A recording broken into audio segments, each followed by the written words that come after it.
The Battle of Lijevče Field was a battle fought between March 30 and April 8, 1945 between the Croatian armed forces and Chetnik forces on the Lijevče Field near Banja Luka in what was then the independent state of Croatia. The HOS forces were led by General Vladimir Metikoš, while the Chetniks were led by Lieutenant Colonel Pavle Đurišić. The combined Chetnik force was defeated by an NDH force. Chetnik leaders, Đurišić, Zaharije, Ostojić and Petar Baćović, and ideologue Dragiša Vasić were captured in an apparent trap set by the NDH forces and Sekula Drljević after being induced to negotiate. They were then executed along with a number of Serbian Orthodox priests.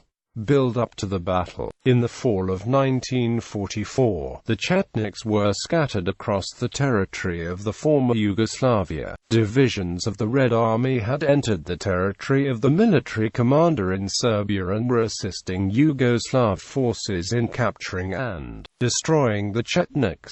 The armed forces of the NDH were reorganized in November 1944 to combine the units of the Ostojić militia and the army of the independent state of Croatia into the Croatian armed forces, comprising 18 divisions, comprising 13 infantry, 2 mountain, 2 assault and 1 replacement divisions, each with its own organic artillery and other support units. There were also several armored units. From early 1945, the HOS divisions were allocated to various German corps and by March 1945 were holding the southern front. Securing the rear areas were some 32,000 men of the NDH Gendarmerie, organized into 5 police volunteer regiments plus 15 independent battalions, equipped with standard light infantry weapons, including mortars. Chetnik plan. When the German forces began to abandon Montenegro, the Chetniks decided to withdraw with them as there was little escape from partisan attacks in the region. Before they left, a command was issued by the Chetnik leader Dragiša Mihailović to head towards Bosnia, where they would join up with an alleged number of 100,000 troops from Serbia. It was decided that the Chetniks would consolidate in the area between the rivers Bosna, Vrbara and Sava. On December 5, 1944, Đurišić's Chetniks headed north along the Drina River and met up with Mihailović in the village of Kozua. With him were 10,000 soldiers, far short of what had been promised. Much of Mihailovic's troops in these final months were forcefully mobilized peasants from Serbia who frequently deserted. There are varying versions of what the Chetniks' further plans were. Later, Ustaša emigrants claimed that the Chetniks had sought to attack the Croatian capital Zagreb after the Germans had left. This would have destroyed the independent state of Croatia, and this would allegedly have shown the Allies that the Chetniks were a powerful anti-fascist army upon whom they could count on. Partisan sources say that Mihailović sought to utilize Đurišić's forces to return to Serbia to raise an anti-communist rebellion. Đurišić did not accept this, refusing Mihailovic's commands. He then began to retreat towards Slovenia. Chetnik sources claimed that Mihailović commanded Đurišić to head towards Slovenia to join with those Chetnik forces which would surrender to the Americans. Đurišić's Chetniks eventually headed towards Lijevče Field near Banja Luka. Battle. Beginning of the battle. The NDH forces which were located in the region numbered 27,940 soldiers. On March 30, Chetnik forces passed the river Vrbara and took the village of Razboj. Further, the Sanjak Chetniks headed towards the Sava River and the village of Dolinama on the road toward Bosanska Gradiška. In late March 1945, elite NDH units were withdrawn from the SREM front to destroy Therazic's Chetniks trying to make the way across the northern NDH. At the same time, 3 Ustasa companies from the 10th Ustasa Brigade commanded by General Metikoš headed out from Banja Luka towards Gradiška and took position near the village of Gornja Dolina.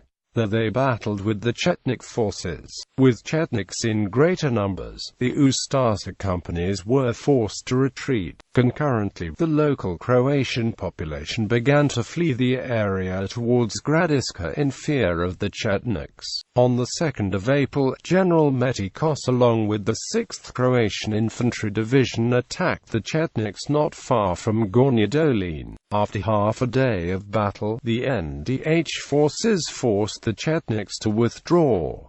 They had also captured a Chetnik officer, Captain Mijukovic. He was a Montenegrin by background, who was a supporter of a Montenegrin independence as well as a follower of Sekula Drljević. Mijukovic did not agree with the Chetnik ideology and he gave the Ustasa officers information about the intentions of the Chetnik command. Attack on Bosanska Gradiška is foiled. From records, General Metikoš and the commander of the 17th Croatian Infantry Division, General Marko Susic, made a decision towards a quick attack against the Chetniks.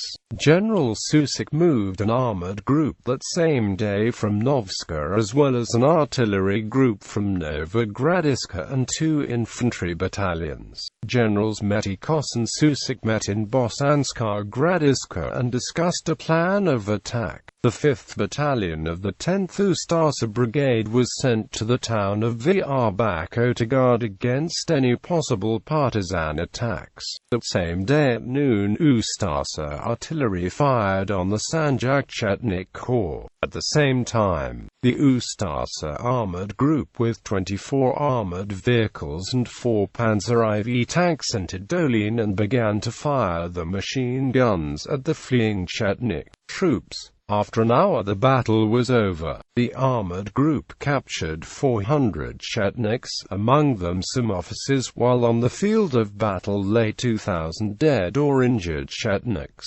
During questioning of the captured officers, the Ustasa found that the Chetniks were planning to attack Bosanska Gradiška that very day. They also established the makeup of the Chetnik force. The Sanjak Corps led by Captain Kalahitovic, the Drina Corps led by Voivoda Draskovic, as well as 5,000 Montenegrin Chetniks led by Voivoda Bosko.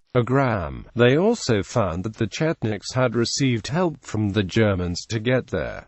Disruption of Chetnik command. Because of the unexpected loss of the forward troops, the heads of the Chetnik forces came to a spat and even some armed conflict erupted between officers. However, this only intensified the dissatisfaction of the Montenegrins who were forcefully mobilized and who did not want to fight for a greater Serbia. Just as Captain Mijukovic had foreseen, 5,000 Montenegrins deserted the Chetniks in the following days and defected to the Ustasa. This forced Therazic to change plans. On the 3rd of April he made the decision not to attack Bosanska Gradiška nor Banja Luka, but to take the remaining Chetnik forces across the Vrbača, to take Lijevče Field and the villages of Topola, Dubrava and Maglajin, that they would care for the provisions and horses, and begin to head across Mount Kozara towards Kordon where they would meet with Thajik's troops from Slovenia. On the 4th of April Đurišić decided to break through the NDH ranks.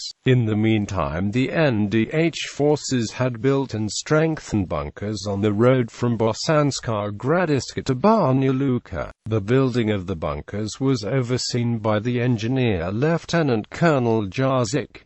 In the bunkers were placed troops from 4th Jaeger Brigade, Every bunker was armed with a mortar and a machine gun, while each crew numbered 30 soldiers. The bunkers were situated at the intersections of roads. Novotopoli, Gornja Topla, Maglajan and Lactish were all fortified. On 40 kilometers of road 22 bunkers were built. In Lactish, 1 armored group and 2 infantry battalions stealthily moved towards the road near Razboj.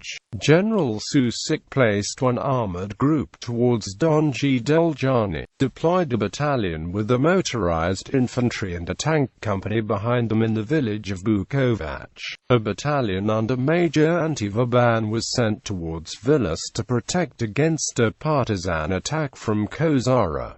Main battle. At 2 a.m. on the 5th of April, the Chetniks began a frontal assault on the bunkers, showering them with hand grenades and infantry gunfire. The NDH troops in the bunkers waited until the Chetniks came closer, then opened fire with the machine guns and mortars, which resulted in high losses to the Chetniks, as well as confusion among the ranks.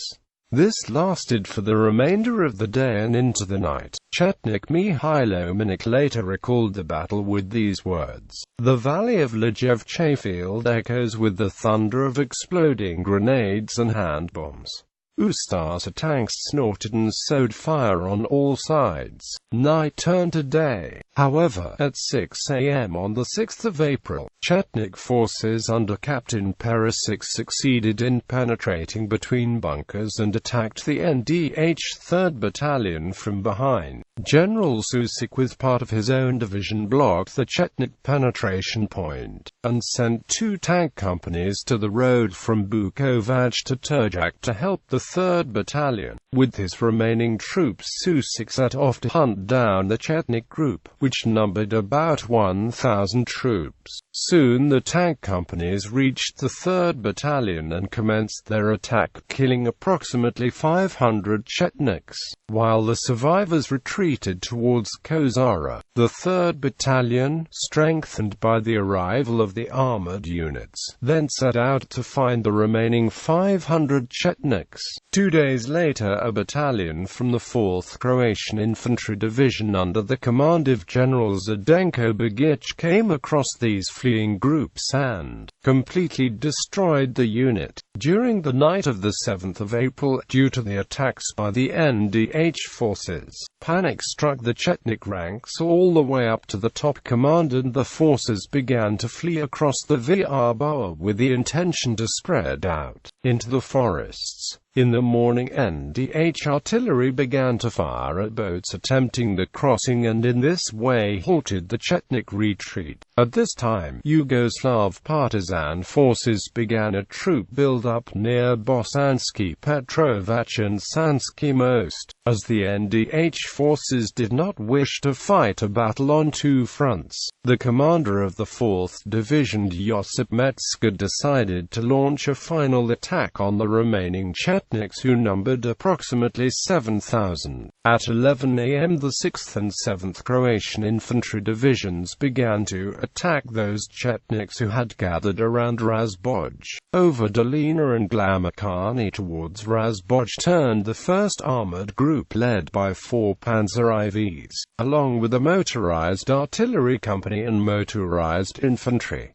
Another armored group headed down the Brezoviani-Glamakani road. Further south, the armored group from the 6th Division chased the Chetniks from Kukuk towards Razboj. Behind them came a motorized artillery company and 2 infantry battalions, which began a frontal battle with the Chetniks. The NDH troops left the bunkers and returned sharp machine gun fire, under the onrush of NDH tanks and armored vehicles. The Chetnik right flank was crushed and NDH forces circled to the rear and began to attack with machine gun fire. The Chetnik Drinnikor began to crumble while Chetnik forces tried to close the NDH penetration. Under ceaseless fire from the NDH force accompanied by hand grenades, panic spread across the Chetniks. The Chetniks began to abandon the posts and attempted to flee, but they did so in vain as they were surrounded on all sides. The NDH infantry destroyed destroyed the resistance of the Chetniks, who soon surrendered.